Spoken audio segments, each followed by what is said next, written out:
As origens intelectuais da Revolução. Um podcast da Biblioteca Nacional de Portugal e do Expresso sobre os livros que inspiraram o processo revolucionário que levou ao 25 de Abril. Ser livre, do pensamento, pensar, falar.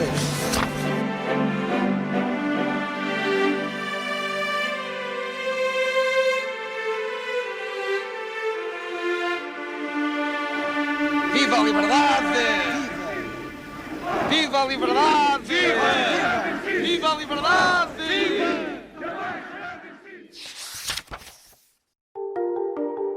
Bem-vindo ao terceiro episódio das origens intelectuais da Revolução.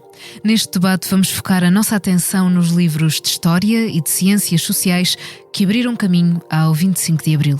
No manifesto que Ernesto Melo Antunes leu perante mais de uma centena de oficiais em Cascais, no dia 5 de março de 1974, o militar defende que a solução do problema ultramarino é política e não militar. A história é convocada para justificar esta ideia, já expressa semanas antes por António de Spínola no seu Portugal e o Futuro. Esta solução tem de ser encarada com realismo e coragem, pois pensamos que ela corresponde não só aos verdadeiros interesses do povo português, como ao seu autêntico destino histórico e aos seus mais altos ideais de justiça e de paz. Sabemos que durante o Estado Novo vários oficiais do movimento das Forças Armadas eram leitores de obras portuguesas, mas também estrangeiras, que rompiam com a visão da história e da sociedade imposta pela ditadura. Tanto em Portugal como lá fora, em condições por vezes precárias, os cientistas sociais desbravavam campos de estudo quase virgens. A história dos séculos XIX e XX, o estudo da sociedade portuguesa, dos seus bloqueios e das suas desigualdades, um olhar não apologético sobre a expansão ultramarina. As ciências sociais constituíam muitas vezes uma arma contra o regime ditatorial. Perceber as estruturas da sociedade, inserir o Estado Novo numa cronologia mais larga, realçar as raízes económicas da invasão de Ceuta em 1415 e das conquistas posteriores. Tudo isto permitia desconstruir a propaganda e o discurso autolegitimador impostos pela ditadura. As condições de produção destas obras eram adversas na maioria dos casos. Os investigadores opostos à ditadura não tinham lugar na universidade, onde, salvo raras exceções, o espírito crítico não imperava. Vários pesquisadores tiveram de sair do país para fugir a persecuções e para continuar os estudos. Para muitos exilados, continuar a trabalhar sobre Portugal era uma forma de prolongar o combate político e de manter uma ligação com o país no qual não podiam viver. Se podiam conviver com historiadores, sociólogos, antropólogos e filósofos de renome e aceder a bibliotecas e arquivos melhor organizados que em Portugal, investigar no exílio implicava muitas vezes não ter acesso à documentação apenas existente em Portugal. Publicar livros também era uma prova devido aos constrangimentos impostos pela ditadura. No entanto, algumas destas obras tiveram uma circulação importante, com tiragens ultrapassando dezenas de milhares de exemplares, saindo de um âmbito meramente académico. Quais foram as inovações historiográficas que trouxeram António Borges Coelho, António Henrique de Oliveira Marques, Miriam Alpern Pereira e Vitorino Magalhães Godinho no contexto da ditadura, das guerras coloniais, mas também da perda de influência do Partido Comunista Português no campo intelectual português?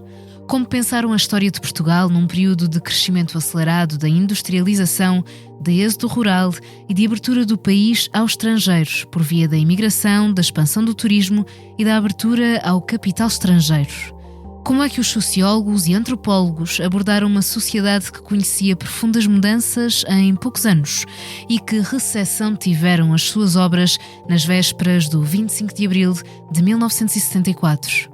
João Leal, Jorge Pedreira, Maria de Lourdes Rosa e Miriam Alpern Pereira são os convidados do terceiro debate sobre as origens intelectuais da Revolução. Com moderação de Vítor Pereira, este episódio foi gravado ao vivo na Biblioteca Nacional, ao qual o Expresso se associou para assinalar os 50 anos do 25 de Abril.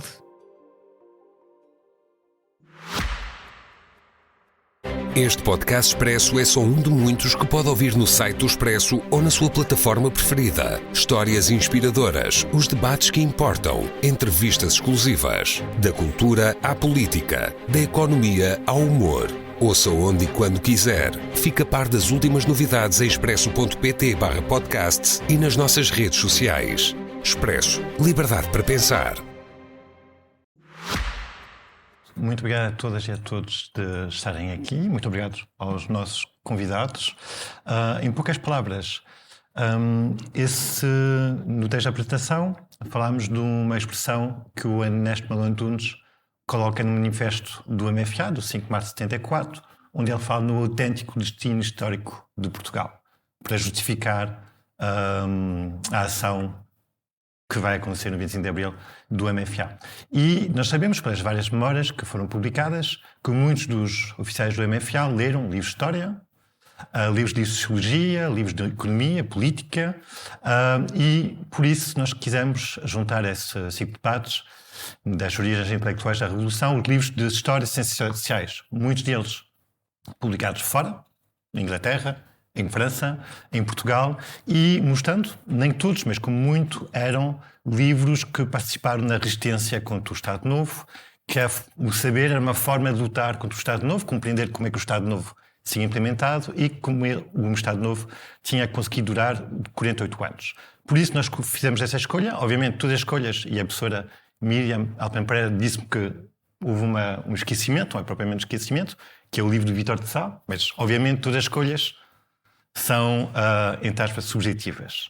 Mas por isso acho que a escolha foi bem fundamentada, espero eu, e vamos logo começar com a professora Miriam Alpen Pereira, que vou resumir, obviamente, o currículo, que é a professora catedrática emérita no ISCTE, onde lecionou desde 1973, foi doutorada na Sorbonne, em Paris, em 69, foi investigadora do CNRS no Institut Marc Bloch, cujo prestigioso nome não vale a pena realçar quem é o Marc Bloch, foi fundadora da Revista de História em 1983 e foi diretora da Torre do Tombo em 2001 e 2004. E o livro sobre o qual vamos falar nos próximos 20 minutos é o livro Câmbio e Desenvolvimento Económico Portugal na segunda metade do século XIX, que é um livro que surge da tese que foi defendida na Sorbonne em 69. E a minha pergunta é muito simples. Como é que foi possível trabalhar sobre o segundo século XIX desde Paris, nos anos 60 e 70? Quais eram as dificuldades materiais e como é que surge a publicação desse livro em 71 na Edições Cosmos? Quero começar por felicitar o diretor da Biblioteca Nacional por esta iniciativa.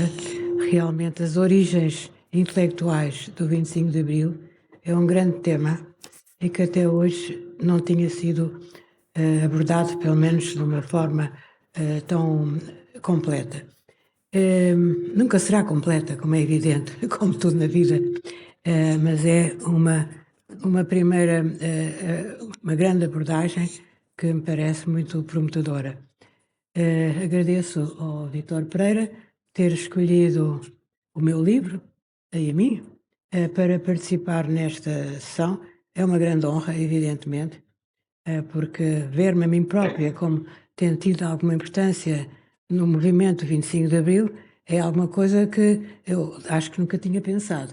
Achava que o meu livro tinha tido uma função científica muito importante, só sendo demasiado imodesta, é que não me teria dado conta disso, porque realmente tive muitas reações pessoais e públicas, ou muitas recensões, e ao longo da vida fui sempre encontrando muitas pessoas que tinham lido o meu livro e que tinha sido importante para a sua formação. Portanto, claro que tinha a ideia de papel científico e cívico, que eu também lhe atribuía, mas nunca me via como tendo tido uma influência nem mesmo indireta, e só pode ser indireta, no 25 de Abril.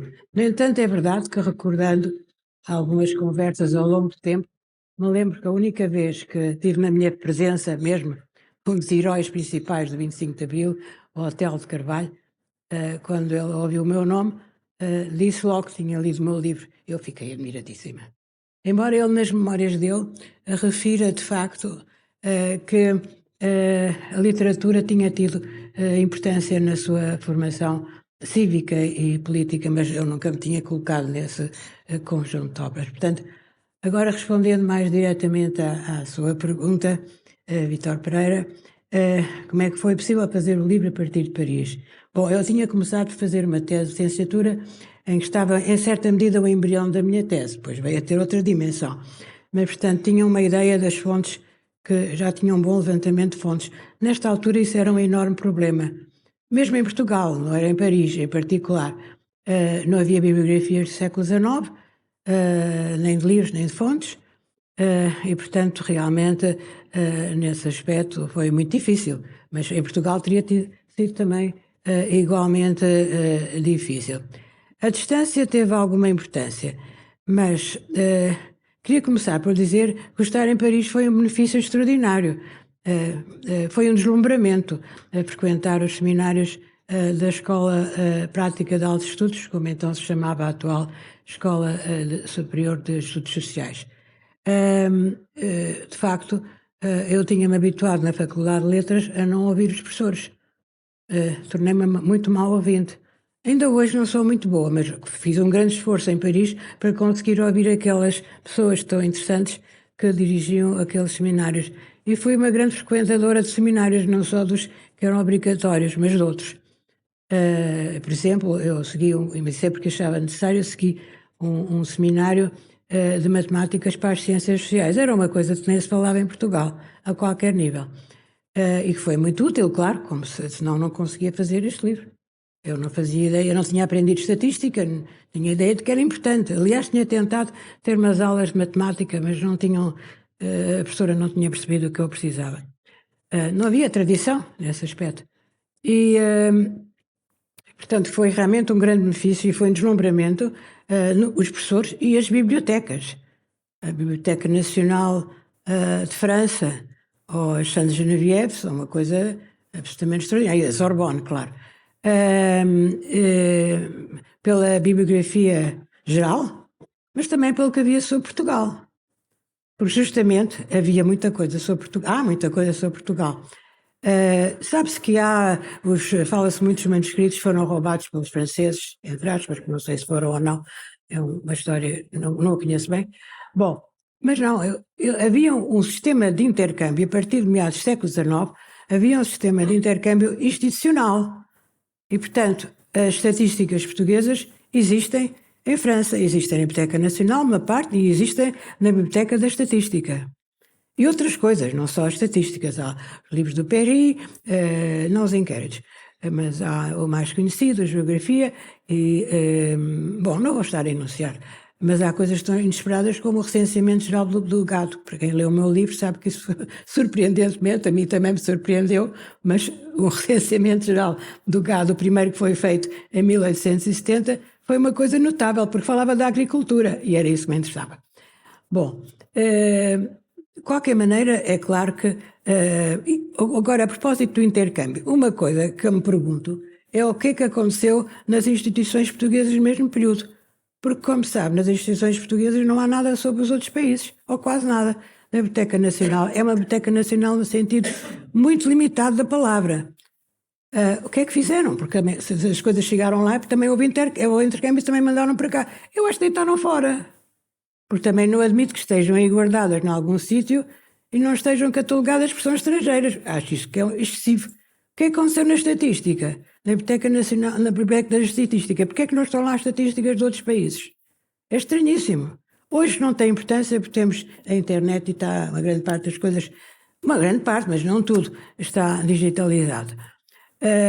Mas, portanto, isso é uma pergunta que as pessoas não imaginam que, de facto, fora de Portugal há coisas sobre Portugal, porque em Portugal não há nada sobre os outros países. Há muito pouco. É aí que eu queria chegar. Bom, mas claro que a distância tinha importância. Eu vinha cá a partir do momento que consegui voltar, passei a vir todos os anos. Não vinha muito tempo, eu tinha que trabalhar com microfilmes. Isso era uma enorme dificuldade, porque eu estava meses depois à espera que me os mandassem. Funcionava muito mal e nunca quis indagar muito. Eu também era uma célebre investigadora desconhecida e, portanto, acho que isso teria a sua importância na demora nos microfilmes. Mas era difícil trabalhar com microfilmes, é muito difícil. Nessa altura não havia os leitores que há hoje. eram máquinas que eu ia para a Biblioteca Nacional, que era onde havia ao dispor do público,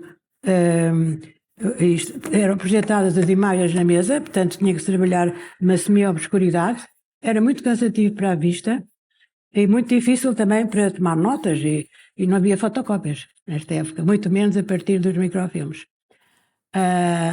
Eu copiava os documentos, aqueles que consultava nas bibliotecas e os que havia em microfilme. Depois, a certa altura, apareceu na Biblioteca da Gulbenkian em Paris, que é uma biblioteca extraordinária, não sei se ainda existe, tenho a impressão que foi criada pelo Coimbra Martins, que tinha uma visão notável do que devia ser uma biblioteca da cultura portuguesa nos estrangeiros, e tinha muitos livros de história. Tinha os livros, por exemplo, do Ricardo Jorge, que foram fundamentais para mim. E muita coisa. E tinha um leitor, a partir do qual se podiam fazer fotocópias de microfilmes, e isso foi a minha salvação, a partir de certo momento. Bom, portanto, acho que isto é quanto às dificuldades e benefícios. E o tema, porque livro, câmbio e desenvolvimento económico é obviamente um tema muito atual nos anos 60 e 70 em Portugal, depois da entrada de Portugal na EFTA e a política de desenvolvimento. Isso não me influenciou nada. Realmente eu não tinha, não foi isso que foi determinante na escolha do título. O título tem a ver com o debate da época. E como é que surge o convite da Edições Cosmos para publicar? Porque foi uma tese redigida em francês e fez a própria tradução, e como é que surgiu o convite? Não, eu não fiz a tradução antes de ter o convite. Eu acabei de fazer a tese e estava a pensar era em arranjar um emprego. Quando eu recebi, que vim a arranjar um bocadinho mais tarde, ainda demorou algum tempo, no CNRS, justamente.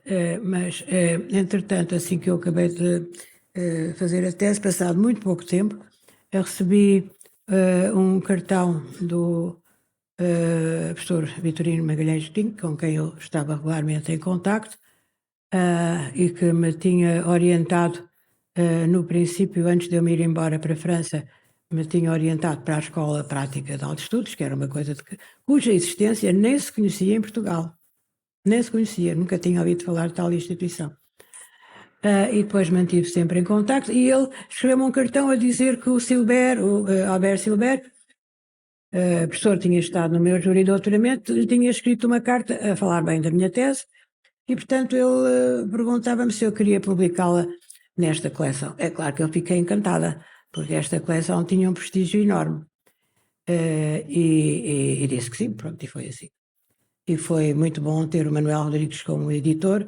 Ele era um editor extraordinário e teve um papel muito importante. Não só era uma pessoa muito bem organizada e trabalhava numa base muito simpática para os autores. Ele dava uma entrada quando se entregava o manuscrito, que hoje quase ninguém faz. E depois empenhava-se muito na difusão do livro. Por exemplo, sei que esteve uma montra da Livraria Portugal, na Rua do Carmo, cheia com os meus livros. Eu não vim cá, não havia lançamentos nessa altura e também não teria pedido vir cá no meio do ano escolar. E pronto, e foi ele que promoveu muito o livro, de todas as maneiras, publicou anúncios, várias coisas. E foi também ele que me avisou que o Vital Moreira tinha publicado uma crítica do meu livro na Vértice, e aconselhando-me a responder.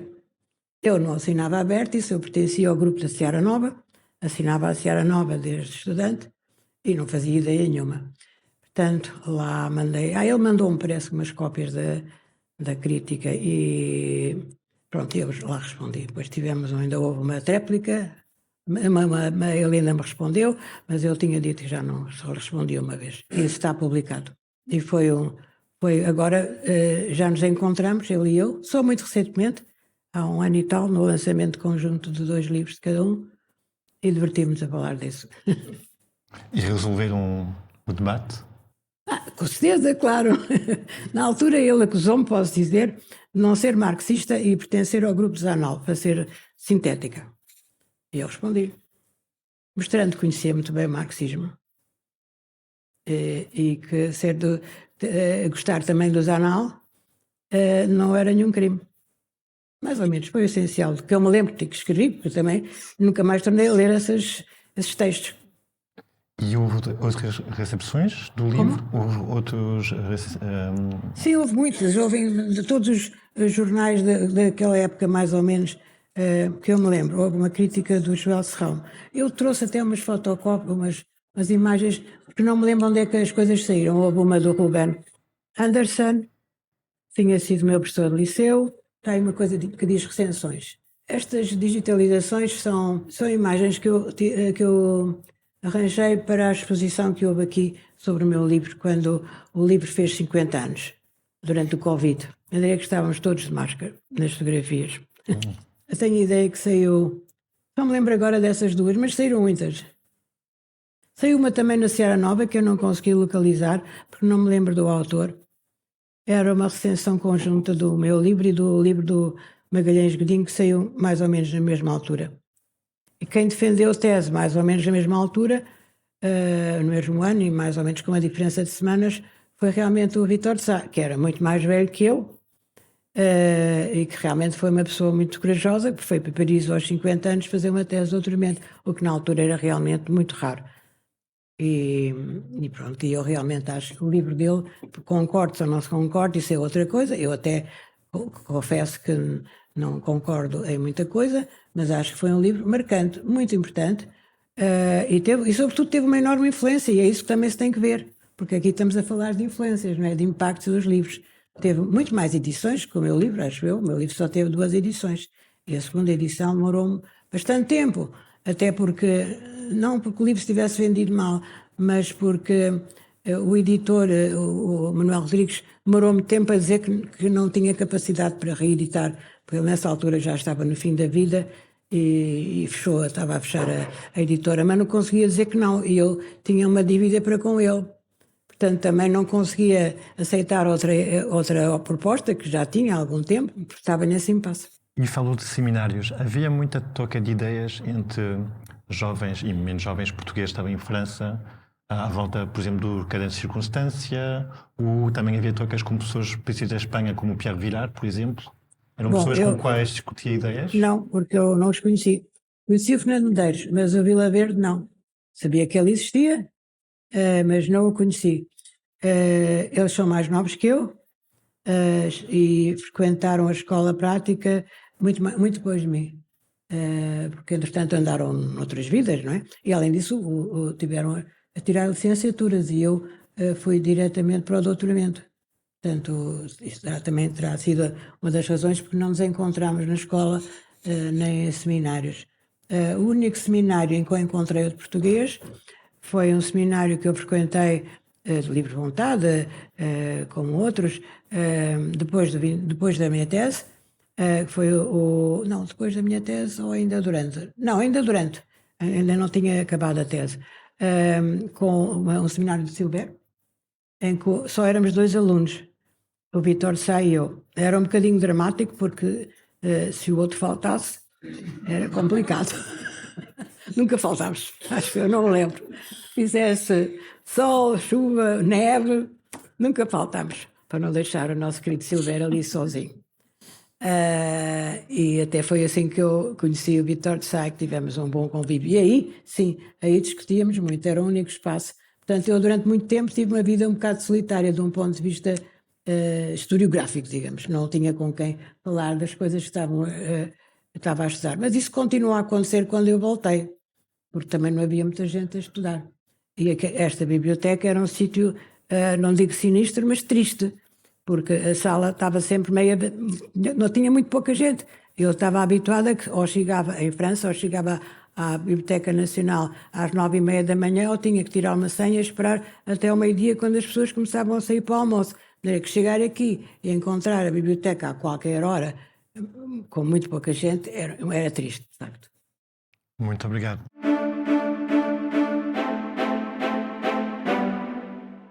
Vamos passar a Maria Lourdes Rosa, que é professora na Universidade Nova de Lisboa, de História Medieval, que é investigadora do IHC e que há pouco tempo ganhou um projeto ERC Vínculo e conhece melhor Ponte Lima que eu agora, e vai falar-nos de vários historiadores da Idade Média, pessoas que trabalham em Estado de Meira, Armando Castro, Álvaro Cunhal, Oliveira Marques e António Borges Coelho. Muito obrigado. Obrigada pelo convite. Cumprimento a professora Miriam com muito gosto e o diretor da Biblioteca Nacional e os meus colegas, toda a audiência. Ora bem, a minha apresentação vai ter 3 partes. As primeiras são uma espécie de aproximação às 2 personagens mais centrais da apresentação, e que são Borges Coelho e Oliveira Marques, mas sobretudo Oliveira Marques. Primeiro ponto, a constituição da Idade Média como um campo académico e de investigação em Portugal no século XX e a manutenção do arcaísmo medievalístico. E aqui tomo de empréstimo uma expressão do Carvalho Homem, do Armando Luís Carvalho Homem, ao contrário, o modernismo, a modernidade medievalística, portanto, a manutenção do arcaísmo dos medievalistas até meados dos anos 70, essa primeira parte. Depois a Idade Média como local central da leitura marxista da história e depois a singularidade de Oliveira Marques no conjunto dos historiadores medievalistas, digamos, profissionais.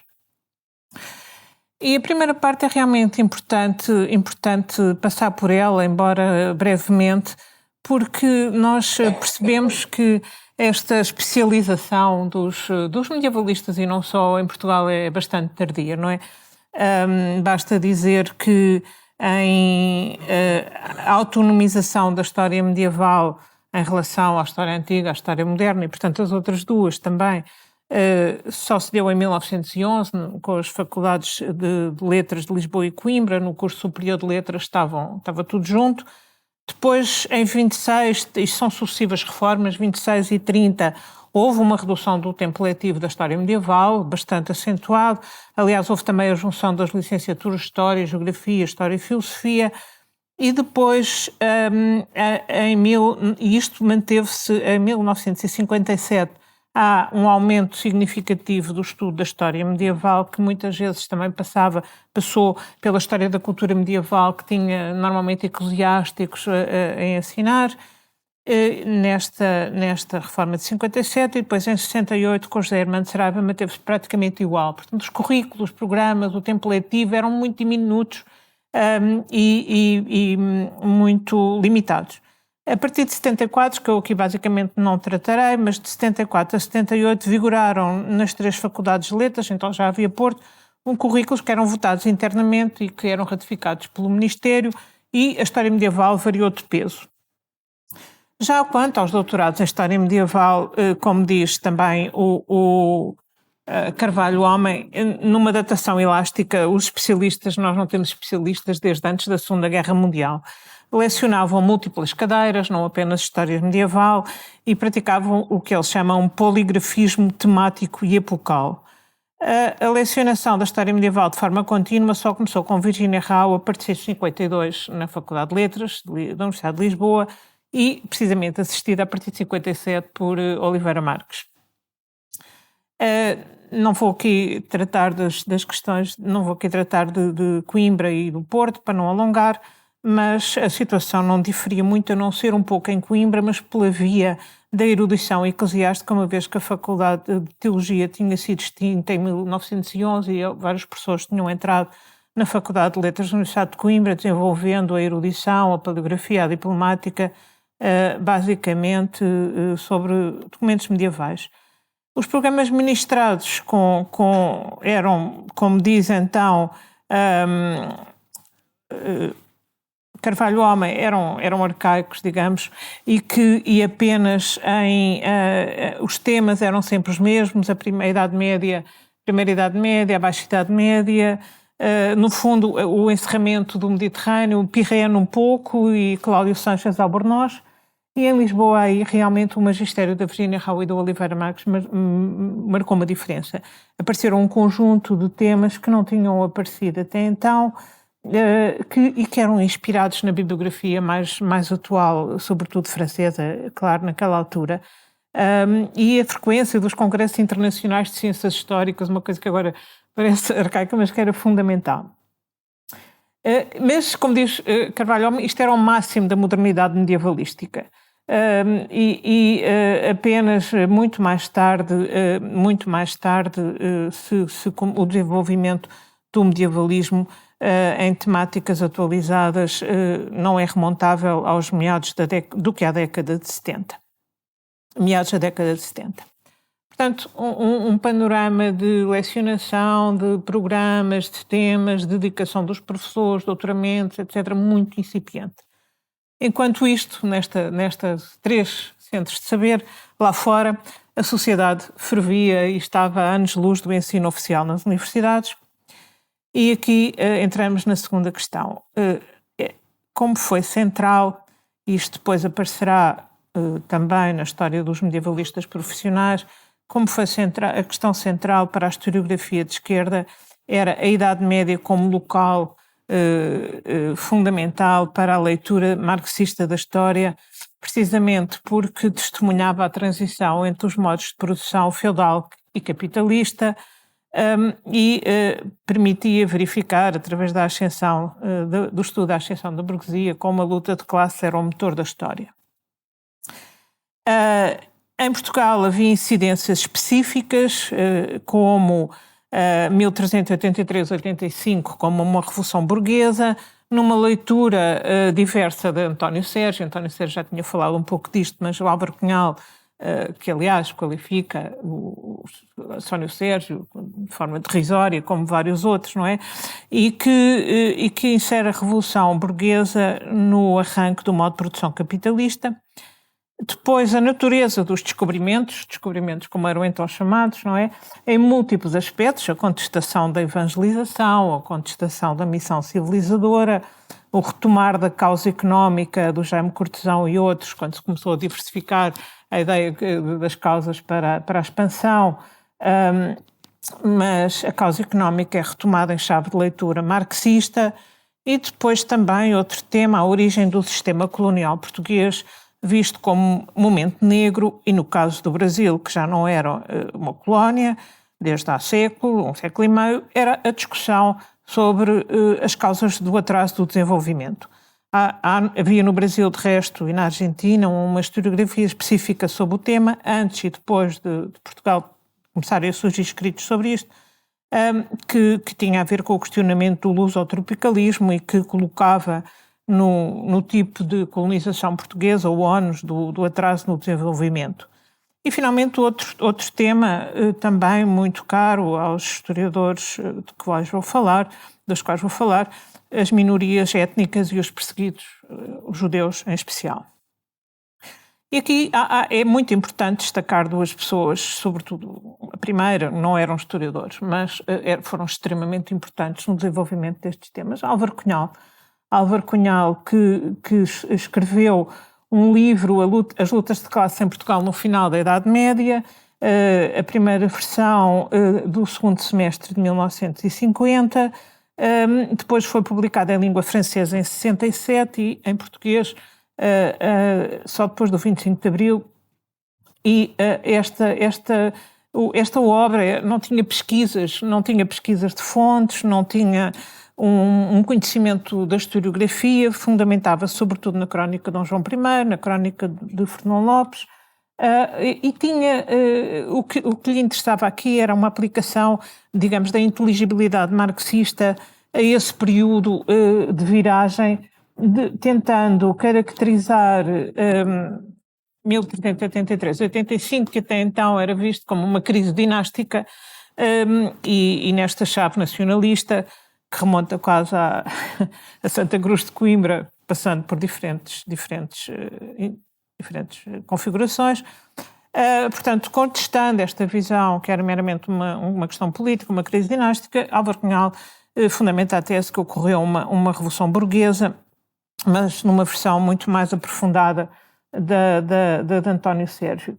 Portanto, ele vê além da ascensão social da burguesia, a burguesia urbana, também os homens bons dos concelhos. Os concelhos vamos vê-los aparecer em Borges Coelho, e também do proletariado, numa confluência de esforços que teria tentado acabar com o poder da nobreza e da Igreja de uma forma até malograda. Depois, Armando Castro é um historiador que se dedicou-se essencialmente à economia, e é curioso que muitos deles se baseavam, até por causa de escassez de fontes e escassez de possibilidades de consulta em situações de perseguição, na obra do Gama Barros, a História da Administração Pública em Portugal, que é uma obra que trata a administração pública medieval como se fosse a administração pública do século XX, XIX e XX, mas que tem imensa informação. Portanto, Armando de Castro escreveu a evolução económica de Portugal nos séculos XII a XV. Isto começou a ser publicado em 1964, e o seu interesse é, mais uma vez, descrever a economia feudal, escrever um discurso, no fundo, sobre a degradação do modo de produção feudal. Eu devo dizer que consultei esta obra imensas vezes quando estava a escrever, a estudar, e é uma daquelas obras que é muito interessante, muito inteligente, mas quase não encontramos fontes históricas citadas de uma forma direta. Elas servem todo um discurso. Bom, Borges Coelho, atenção, que tal como os outros, não era um historiador de profissão quando começou a escrever, tinha tido de interromper a sua formação por perseguição e até por prisão, mas depois, sim, entrou na Faculdade de Letras em 74 e já escrevia, já se dedicava à história antes. Foi fortemente influenciado pelo Álvaro Cunhal, pessoalmente, e também através do livro As Lutas de Classes no final da Idade Média, e publicou então em 64 e em 65 duas obras sempre em volta destes temas. Em 64, As Raízes da Expansão Portuguesa, e em 65, A Revolução de 1383. Portanto, estas sempre a expansão, sempre 1383-85, como revolução, como ponto charneira entre os dois modos de produção. A obra foi a primeira, As Raízes da Expansão Portuguesa, até foi apreendida pela PIDE, porque, segundo diziam, caluniava heróis e santos e denegria a imagem internacional do país, aviltava a história nacional. Portanto, colocar a expansão em causa como um grande empreendimento nacional era altamente perigoso. Basicamente, o que Borges Coelho procura analisar neste período, desde a Revolução de 1883 até à descoberta do caminho marítimo para a Índia, é o modo como em Portugal superou a transição entre o feudalismo e o capitalismo, e nisto acompanhando o debate internacional sobre o tema Maurice Dobb, Paul Sweezy, basicamente com, sobretudo, recurso à crónica de Dom João I, crónica esta que foi, desde essa altura e durante largos anos, vista como uma epopeia da burguesia de Lisboa. Eu ainda apanhei um pouco isto na Faculdade de Letras, quando isto começou a ser questionado. Era quase uma heresia dizer que era uma construção historiográfica feita por Dom Duarte, ou feita à mão de Dom Duarte, e que dificilmente era uma epopeia burguesa. E Borges Coelho, portanto, para ele é esta questão, o papel das classes populares, o papel da burguesia emergente, uma nova geração de pessoas, uma nova geração de protagonistas da história, o triunfo da burguesia que se virava para o mar. E foi um pouco também o aprofundamento das questões da razão, da viragem de Portugal para o mar, das capacidades marítimas dos portugueses, que conduziu Borges Coelho a um outro tema extremamente importante, que num primeiro momento esteve quase no âmbito da história da ciência, digamos, da história da técnica náutica, mas que depois rapidamente se reconfigurou como uma história das minorias, que é a história da presença islâmica no território ocupado por Portugal. Ele publicou entre 72 e 75, o Portugal na Espanha Árabe. Portugal na Espanha Árabe é realmente um livro fascinante, são vários volumes, aliás, fascinante porque é uma antologia de fontes completamente desconhecidas. O papel dos árabes, dos muçulmanos na formação da nacionalidade durante o século XIX foi sempre altamente contestado, os francos, os muçulmanos, enfim, ao sabor até de outras questões internacionais. Mas basicamente, embora tivesse sido cultivado por David Lopes, por exemplo, etc., estava praticamente esquecido. Por isso, o livro, e Alexandre Klein, os livros de Portugal na Espanha Árabe foram muito importantes. E depois, em 73, surge o último livro publicado antes do 25 de Abril, Comunas ou Concelhos.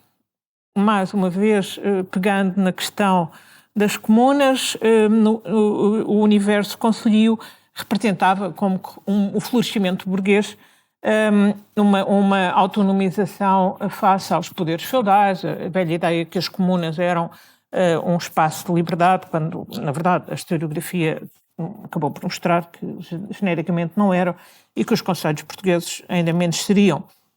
Mas para Borges Coelho era, mais uma vez, um tema de um processo histórico, de movimentação histórica, a partir de baixo.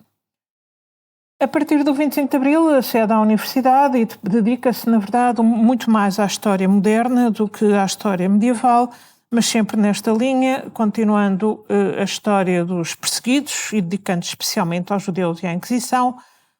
Também uma história de Portugal a partir de 2010, uma história com as suas características sui generis, de alguma maneira com alguma poesia até, e também uma atividade interessante de historiografia, questões sobre a história, 4 volumes de questionar a história. No meio disto tudo, eu gostaria de destacar aqui realmente Oliveira Marques. Oliveira Marques conheceu todas estas questões, conhecia a bibliografia estrangeira, mas enverdou, digamos, por um outro caminho, que eu acho que também tem a ver com as características pessoais dele. Nós conhecemos um pouco Oliveira Marques, bem, eu fui aluna dele, mas pouco tempo, mas conhecemos também, foi muito interessante para mim ler a entrevista dele ao João Pedro Ferro, o livro que foi publicado, e algumas outras conversas com colegas. E realmente ressalta de Oliveira Marques um enorme gosto pela história, uma vocação pessoal de investigadora, a par de uma vocação didática, uma vocação pedagógica, que até os guias que ele fez de história medieval e de história da Primeira República, as histórias de Portugal, e até com a mulher, a Fernanda Espinosa, ela publicou a primeira e a única que eu conheço, a antologia de fontes medievais comentadas em português. Até foi uma edição póstuma. Ele conhecia perfeitamente a historiografia estrangeira da época e fazia uma coisa radicalmente diferente em relação àquilo que nós tínhamos, aos autores que eu estive a falar. Os questionamentos eram feitos a partir de paradigmas científicos do campo disciplinar, dos quais ele estava a par, não é? Portanto, ele não tinha uma leitura a justificar, uma leitura teórica de base, ele conhecia paradigmas históricos, conhecia a bibliografia muito bem e de facto também tinha viajado muito, era preciso viajar para conhecer, não é? Diversidade de fontes e a questão arquivística é fundamental. O Oliveira Marques, claro que Borges Coelho, Álvaro Cunhal, Armando Castro, mas mais Borges Coelho mesmo como historiador, as fontes cronísticas são altamente complicadas e aliás, enfim, a viragem linguística que analisa que chama a atenção para a importância do conteúdo da forma e da sobreposição do conteúdo da forma nos historiadores em relação à forma. Estamos a anos-luz dela, portanto as fontes literárias eram quase lidas literalmente, passa a expressão, e Oliveira Marques não trabalha muito em fontes de arquivo. E depois tinha um espírito enciclopédico. Só uma pessoa que tivesse um espírito enciclopédico conseguia escrever aqueles guias, etc., mas ao mesmo tempo um defensor das grandes leituras e das escritas de síntese. Oliveira Marques tem, desde os primeiros tempos da sua formação, publica obras, algumas não foram logo publicadas, escreve obras inovadoras. Em 57, a dissertação de licenciatura à Sociedade em Portugal dos séculos XIV e XV, A Vida Cotidiana, é uma obra fundamental. Depois o doutoramento foi sobre a ANSA em Portugal na Idade Média e correspondeu a uma grande viagem, uma grande frequência de arquivos. A Introdução à História da Agricultura em Portugal foi um concurso para professor extraordinário que nunca foi publicado naquela altura. Depois conheceu até muitas edições.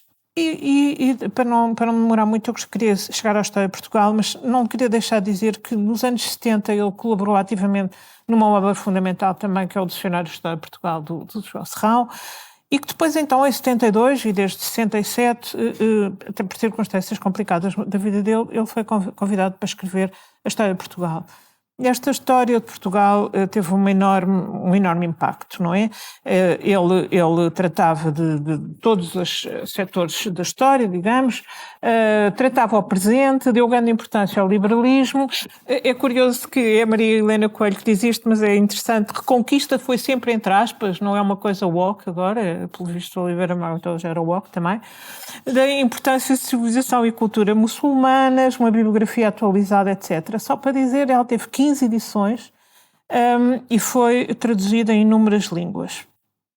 Depois o Oliveira Marques, depois do 25 de Abril, e aqui teve uma brilhante carreira, mas também com alguma amargura na Universidade Nova, em que se dedicou à história medieval, à história contemporânea. A edição de fontes é fundamental, edição de fontes que ainda hoje continua no Centro de Estudos Históricos, historiografia, historiadores, foi uma das primeiras pessoas a conseguir um conjunto de doutoramentos sobre os mesmos temas, as cidades, e depois, para acabar, as novas histórias. Ele coordenou, desde os finais da década de 80, a nova história de Portugal, a nova história da expansão portuguesa, e aqui retomo, acabo, o volume 4º da nova história de Portugal, todo escrito por ele, é dedicado à crise dos séculos XIV e XV.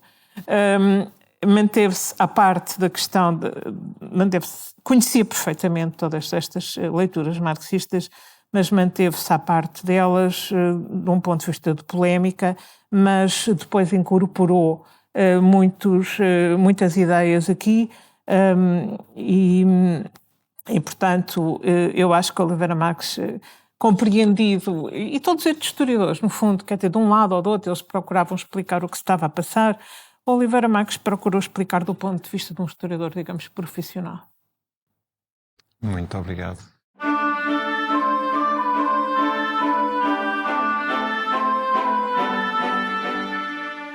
Agora vamos passar da Idade Média à História Moderna com o professor Jorge Pereira, que é professor de História no Departamento de História da Nova, que é investigador do Instituto de História Contemporânea e que fui reler a entrada de História do Dicionário de Historiadores Portugueses sobre o Vitorino Magalhães Godinho, e o senhor professor é apresentado como um dos discípulos do Vitorino Magalhães Godinho. Eu não sei se ele teria gostado dessa metáfora religiosa, não sei, mas muito obrigado. Muito obrigado também.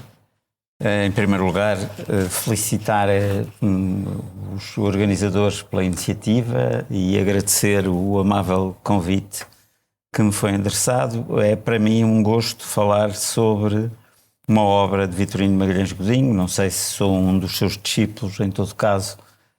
Trabalhei com ele durante vários anos, tive o prazer e o privilégio de trabalhar com ele durante vários anos. A obra em causa, a estrutura da antiga sociedade portuguesa, é uma obra especial no contexto do conjunto de obras que Vitorino Magalhães Godinho publicou. Porque é uma obra que foi publicada em 1971, portanto ainda antes do 25 de Abril, e que refundia um conjunto de artigos de jornal que tinham sido publicados no Diário de Lisboa entre 1968 e 1970, e também um verbete que ele tinha publicado no Dicionário de História de Portugal, dirigido por Joel Serrão, a que a minha colega Maria de Lourdes Rosa já se referiu, e que tem uma grande importância para a historiografia portuguesa dos anos 60. Até por causa desta origem, a obra tem manifestamente uma intenção pedagógica e uma intenção de divulgação, a que não é estranha a inclusão na segunda parte da obra de um conjunto significativo de fontes e de textos ilustrativos. E é um dos primeiros trabalhos do autor, se descontarmos aqueles que reuniu em coletâneas de ensaios, que não versa especificamente a expansão portuguesa, antes se ocupando da sociedade do Portugal europeu.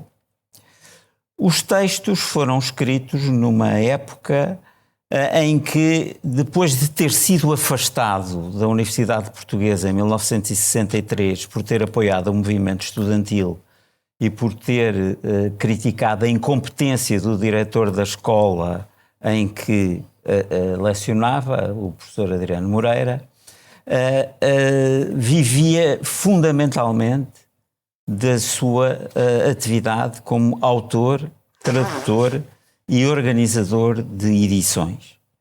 Coincidentemente, o livro acabou por ser publicado no exato ano em que ele voltou à universidade, não em Portugal, mas em França, como professor da Universidade de Clermont-Ferrand.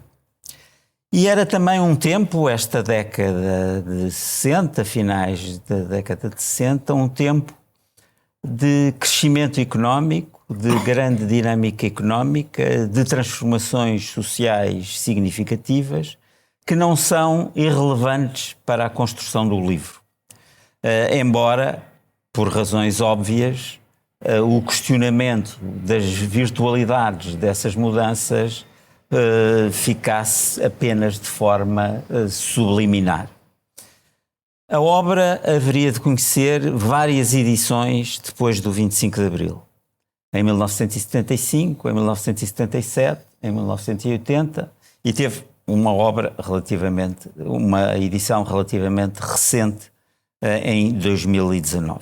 Estas edições depois do 25 de Abril, livres da censura, proclamam, nomeadamente num novo capítulo que foi adicionado à obra, o que a primeira edição teve de silenciar, revelando claramente uma intenção política da obra que, apesar desse silêncio forçado, não é menos incontestável que a intenção política de outra obra que publicara apenas 2 anos antes, O Socialismo e o Futuro da Península, que também teria 2 edições em apenas 3 anos. Na estrutura da antiga sociedade portuguesa, Vitorino Magalhães Godinho pretendia mostrar, de uma forma largamente compreensível e por um método histórico de análise estrutural de longa duração, de que era um fervoroso adepto e praticante, e de resto cujos méritos fazia questão de enunciar na própria obra, que as características mais consistentes da antiga sociedade portuguesa, isto é, da sociedade portuguesa de antigo regime, permaneciam, pelo menos até ao final do século XIX, se não mesmo durante o século XX. Portugal não se abrira à modernidade, à civilização industrial e burguesa, e o Estado Novo, de alguma forma, sem que ele o dissesse explicitamente, era uma consequência dessa persistência, mas também uma causa dessa mesma persistência. Para afirmar esta ideia, ele baseia-se num estudo histórico e sociológico que se prolonga no tempo, desde o século XV até à entrada do século XX, e isto porque defendia, citando inclusivamente autores de outras épocas que diziam o mesmo, que para nos podermos pronunciar sobre os problemas da sociedade em que vivemos e propor soluções para eles, não basta reproduzir receitas ou modelos alheios. É preciso, em primeiro lugar, estudá-los em profundidade. Neste estudo, Magalhães Godinho parte daquilo que é a base para ele, que é a população. E numa análise de especial argúcia, que continua até hoje a ser fundamental, revela, por um lado, a lentidão e o desequilíbrio do crescimento demográfico, a debilidade da urbanização e as características de uma rede urbana a que faltam de todo as cidades médias, e, por outro lado, revela também o caráter permanente, estrutural da imigração, que é ao mesmo tempo um fator de mudança, mas também, por outro lado, pelo alívio das tensões sociais e pelo influxo de dinheiro, um fator de conservação da ordem e da estrutura tradicionais. Quanto a estas, define-as enquanto economia e sociedade agrícola e mercantilizada, nobiliárquico-eclesiástica e de abortada burguesia, mas poderosa oligarquia, que os descobrimentos geraram. Nestas linhas não pode deixar de ler-se a influência, aliás, confessa, de uma linhagem que vai de Antero a Oliveira Martins, de António Sérgio a Jaime Cortesão. Esta ordem ou oligarquia mercantilizou-se, sem perder, no entanto, a sua mentalidade arcaizante e antimercantil, e acabou por se apropriar diretamente ou através de um Estado hipertrofiado dos tráficos mais rendosos do Império, impedindo assim a afirmação de uma burguesia vigorosa e autónoma. É esta a estrutura que vai persistir ao longo dos séculos, pelo menos até final do século XIX, se não até ao próprio século XX. Apesar de algumas mudanças inegáveis, mas sempre circunscritas. A oligarquia foi substituída. Da ordem clerical nobiliárquica, passou-se, no século XIX, à oligarquia fundiária bancária, formada na sequência da vitória liberal e das reformas de caráter jurídico de Mouzinho da Silveira e da agiotagem em torno do monopólio dos tabacos, dos melhoramentos materiais e da dívida pública que lhes está associada. O barão e o bacharel sucedem ao frade e ao morgado, mas a estrutura persiste. Apenas mudando, estou a citar, em vários casos, os beneficiários, mas não as relações fundamentais com o mundo que explora o sol. Esta sociedade jamais poderia promover a sua transformação no sentido da modernidade, nomeadamente a industrialização, que exigiria sempre uma prévia ou pelo menos concomitante modernização agrícola. As tentativas de industrialização, várias, acabaram por sair todas goradas e os focos de modernidade vão se enquistando, não arrastando o grande conjunto tradicional com que de facto não se ligam. Num dualismo que é outra das marcas fundamentais da sociedade e que mantém a maioria do povo na miséria. Subliminarmente é a imagem do Estado Novo que se transmite. Entre a oligarquia e a plebe existe uma incipiente burguesia. A falta de uma burguesia forte é ao mesmo tempo causa e consequência do fracasso da industrialização e da modernização agrícola. A este círculo vicioso, outro se sobrepõe. À burguesia caberia também formar o povo, livre, dotado de direitos e capaz de lutar por eles. Note-se que Magalhães Godinho adere aqui à ideia de que a burguesia, ou a classe média, tem uma missão civilizadora. Ideia herdada de Guizot, de que Brodel faz eco no seu Mediterrâneo, quando fala da traição da burguesia, e é o tema do livro de Charles Maurraset, que Godinho ele próprio publicou. Mas a burguesia não podia afirmar-se enquanto não houvesse povo, mas apenas a plebe, massa pobre e ignorante, que seguia cegamente a oligarquia dominante. Assim, a ausência de povo é outra face da ausência de uma autêntica burguesia. Ressoa nestas passagens o argumento do livro de Barrington Moore, As Origens Sociais da Democracia e da Ditadura, do qual Magalhães Godinho promoveria a publicação apenas alguns anos mais tarde. A massa camponesa como reserva da tradição e, por isso, do autoritarismo. A burguesia quisera formar o povo para se afirmar a si própria, mas ficara esmagada entre a oligarquia e a plebe. Não se constituiu, por isso, uma civilização burguesa. Nem a burguesia, a autêntica, consegue tomar as rédeas do Estado.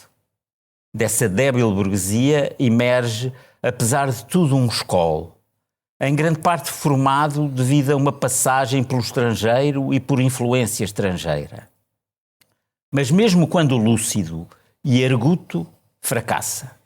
Não consegue influenciar decisivamente e muito menos conduzir o poder e acaba por renunciar. Herculano em Valdelobos, Antero no suicídio e os seus companheiros como vencidos da vida. Esta é a terceira impossibilidade do século XIX. Uma cultura sem eficácia social.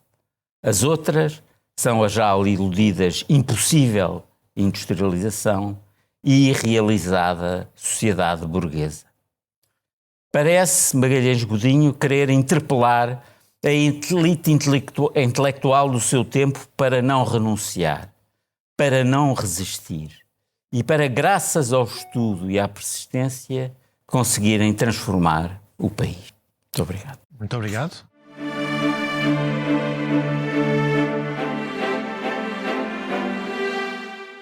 E agora vamos acabar essa primeira parte da sessão, não com um historiador, mas com muitas coisas. Um antropólogo, um diplomata, um poeta, muitas coisas, quase um médico, quase um arquiteto, muitas coisas, do livro de José Cotilheiro. Aqui colocamos na fotografia a versão portuguesa, que é posterior ao 25 de Abril, mas foi publicado em Oxford University Press em 71, com outro título. E vai ser apresentado pelo João Leal, que é antropólogo, professor catedrático na Universidade Nova de Lisboa, investigador do CRIA, e que então vai, com um slide, apresentar-nos essa obra do José Cotilheiro. Muito obrigado.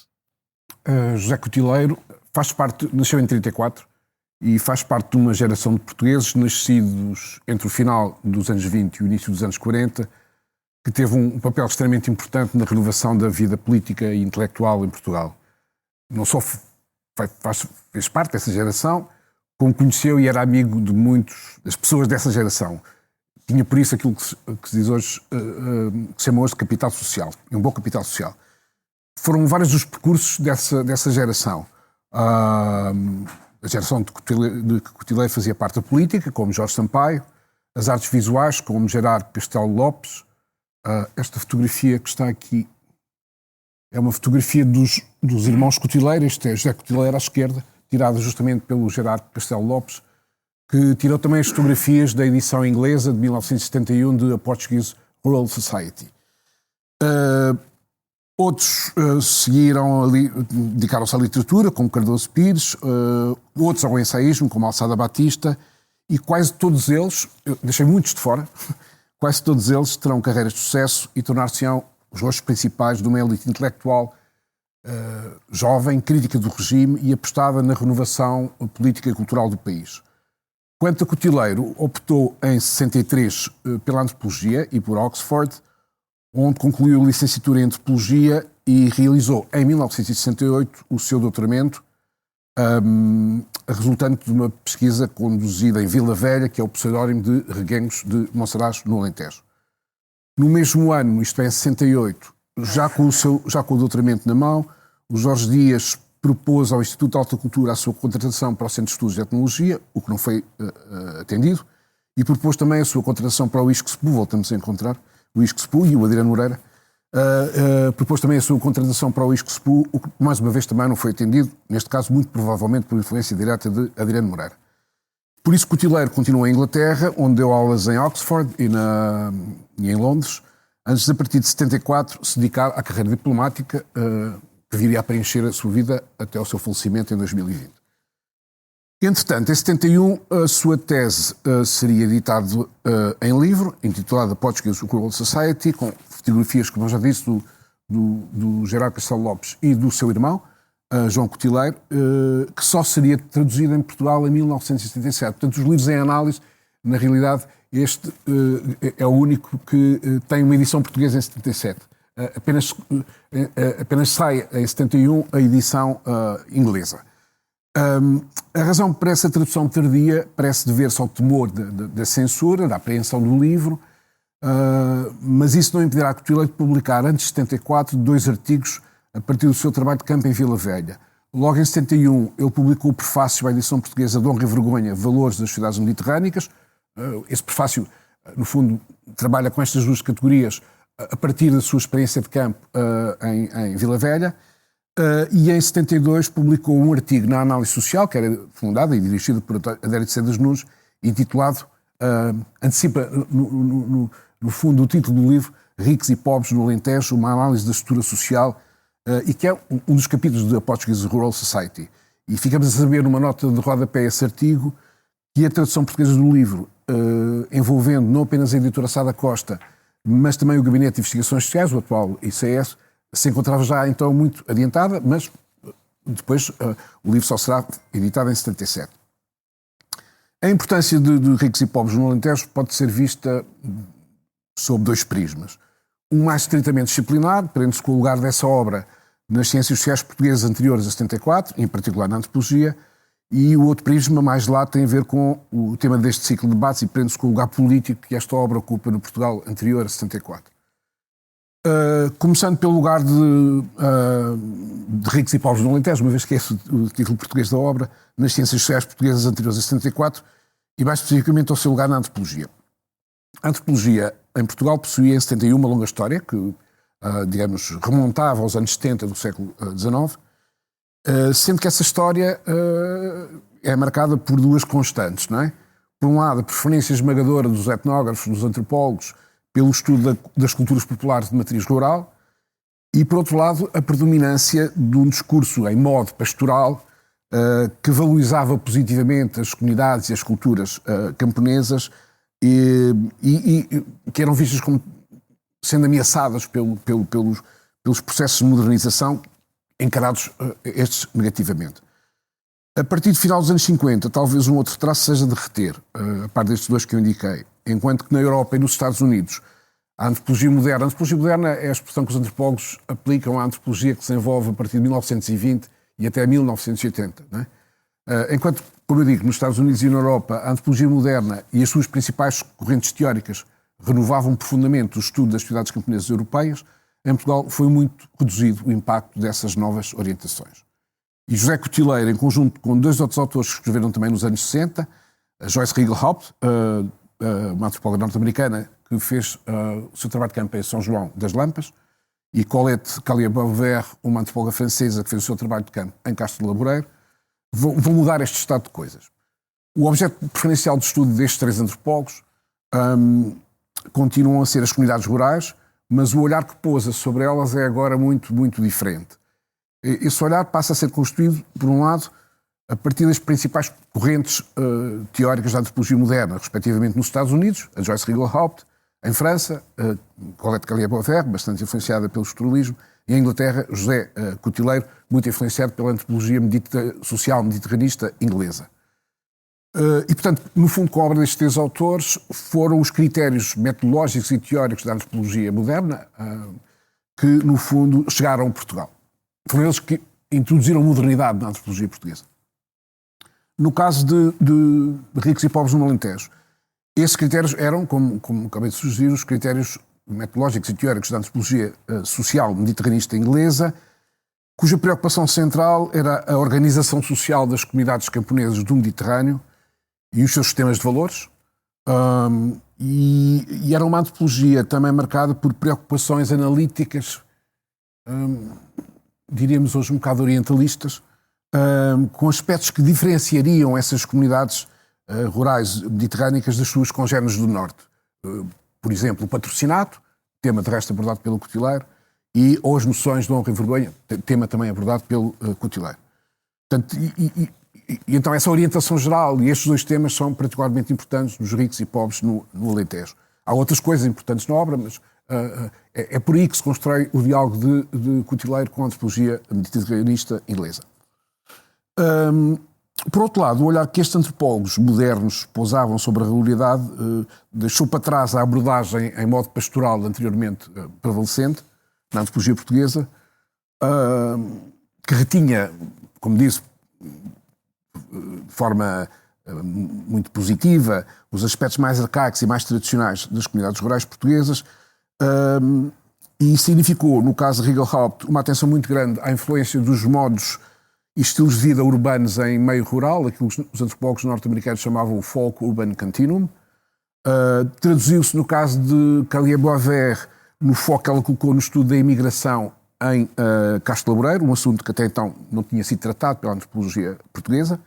E, finalmente, voltando ao nosso autor, traduziu-se, no caso de Cotileiro, na importância atribuída à estrutura social e aos sistemas de valores, num contexto, o Alentejo, marcado por uma pronunciada estratificação e desigualdades sociais, que opunham os ricos, os latifundiários, uma minoria de latifundiários, aos pobres, a maioria dos trabalhadores rurais, sem acesso à propriedade.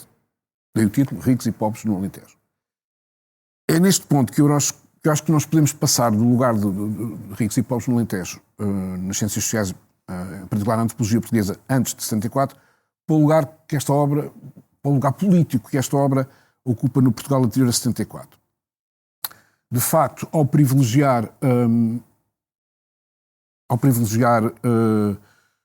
a estratificação e as desigualdades sociais com ângulos analíticos para falar do Alentejo, Cotileiro, por um lado, relatou de forma crítica o estilo de vida dos grandes proprietários, latifundiários, e a forma como estes usavam ligações formais e informais com o poder político para fortalecer as suas posições. Por outro lado, colocou em evidência, como esta passagem mostra, as condições de exploração a que os trabalhadores estavam sujeitos. Como ele escreve, os trabalhadores deslocavam-se em grandes ranchos, muitas vezes compostos por homens, mulheres e crianças. Se bem que por vezes apelassem para o amor de Deus da pessoa a quem pediam esmola, era mais frequente evocarem a sua própria fome. Estes ranchos, constituídos por grande número de pessoas fisicamente capazes, que andavam a mendigar de herdade em herdade e pelas ruas das povoações, alertavam de uma maneira objetiva, clamorosa e violenta as consciências para as injustiças da sociedade em que viviam. Ou, como nesta outra passagem, até os primeiros anos da década de 60, o trabalho era de sol a sol, do nascer ao pôr do sol, e uma vez que o local de trabalho ficava muitas vezes a quilómetros de distância da casa, isso significava que tinham descido de noite e regressavam depois do sol posto. Estas condições apresentavam, no entanto, já uma melhoria. Até aos princípios da década de 40, o trabalho fora de ar a ar, desde o romper da manhã até a noite fechada, com frequentes períodos de trabalho noturno, durante as épocas de labor mais intenso. Nas épocas da sementeira e da ceifa, os trabalhadores chegavam a dormir apenas 4 horas por noite. Era uma vida extremamente difícil, os salários eram muito baixos, os benefícios sociais inexistentes e a instrução um objetivo impensável para o filho de um trabalhador rural. Dadas estas condições económicas e sociais, que depois Cotileiro descreve mais tarde na monografia, uma das perguntas centrais da monografia era de saber porque é que essas condições não tinham conduzido ainda a uma revolta política. E a parte socioantropológica do argumento de Cotileiro respondia que isso devia às relações patrono-cliente que, no fundo, os latifundiários estabeleciam com os trabalhadores rurais, com os tiradeiros, etc. Mas, simultaneamente, o Cotileiro forneceu uma explicação política baseada na crítica à natureza ditatorial do regime de Salazar. Ao longo dos últimos 40 anos, escreve ele, estes fatores, as características do sistema administrativo e corporativo e as características da vida política num sentido mais lato, constituem, a meu ver, as principais razões para a existência de tentativas organizadas e duradouras por parte dos trabalhadores com vista a transformarem radicalmente a atual estratificação social ou, no caso de não se atingir tal resultado, a mitigar de uma forma substancial os seus aspectos mais clamorosamente injustos. A aceitação exterior da ordem social tem assim uma explicação na natureza do sistema político. Nada se poderá organizar a nível local para pôr em causa a ordem vigente e muito pouco se poderá fazer do exterior. Isto é, bom, se calhar esta análise do Cotileiro não leva suficientemente em conta alguns movimentos sociais, como a luta pelas 8 horas, que na realidade tinham, de alguma forma, contribuído para mitigar as condições de trabalho dos trabalhadores rurais alentejanos. Seja como for, digamos, para o que ele alerta é para as responsabilidades da ditadura da manutenção desta situação. Isto é, ao mesmo tempo que Ricos e Pobres no Alentejo foi uma contribuição relevante para a renovação da antropologia portuguesa, ocorrida a partir dos anos 60, constituiu igualmente uma denúncia da situação social e política prevalecente no Alentejo. E terá sido essa, obviamente, a razão porque só depois de 74 a sua versão portuguesa foi finalmente publicada.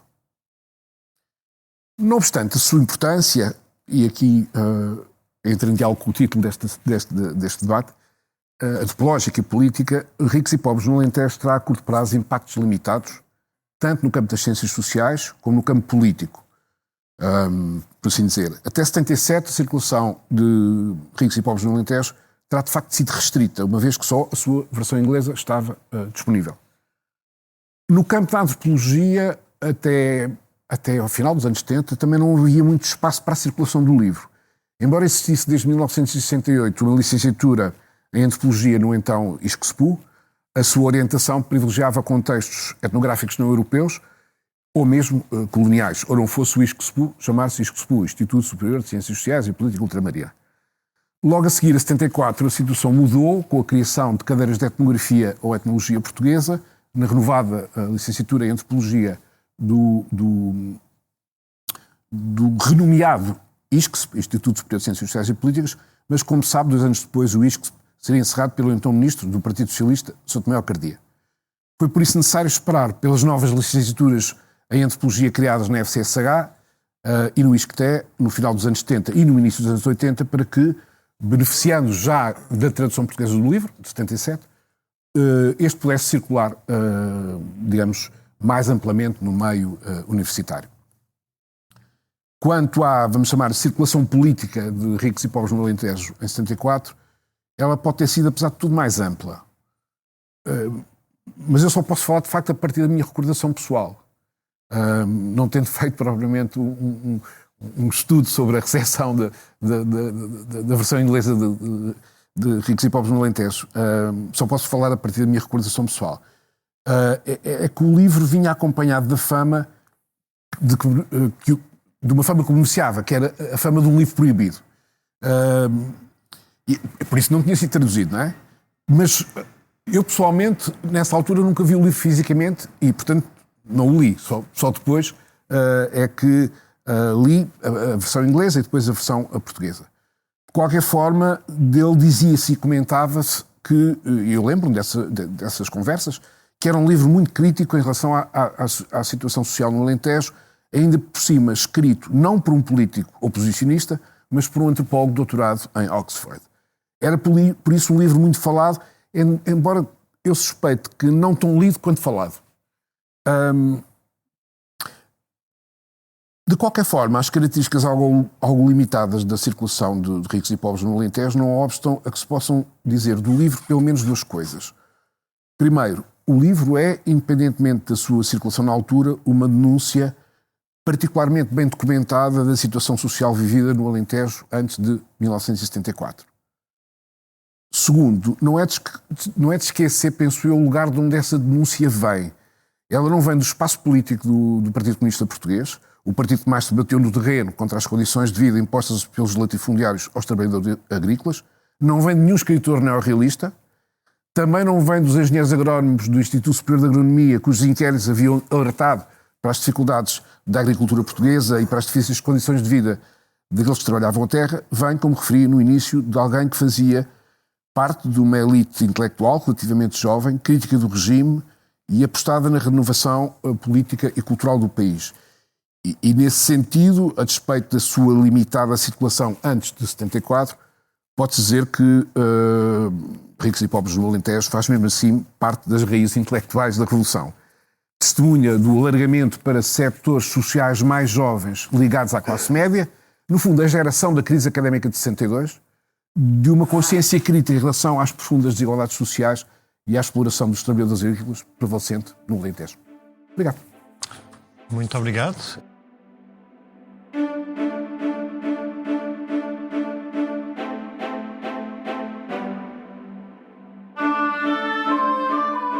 Este episódio foi gravado na Biblioteca Nacional no dia 30 de outubro de 2024 e contou com a participação de João Leal, Jorge Pedreira, Maria de Lourdes Rosa, Miriam Alpern Pereira e Vítor Pereira.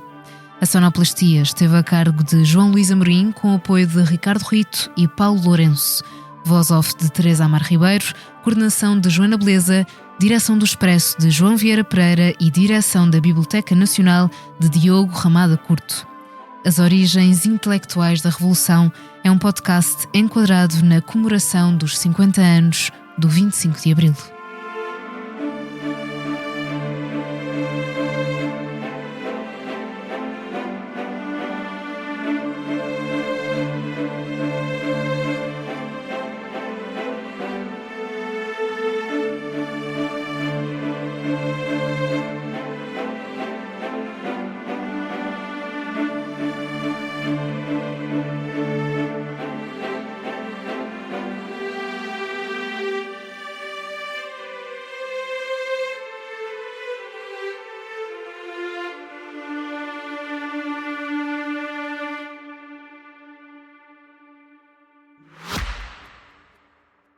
Este podcast Expresso é só um de muitos que pode ouvir no site do Expresso ou na sua plataforma preferida. Histórias inspiradoras, os debates que importam, entrevistas exclusivas. Da cultura à política, da economia ao humor.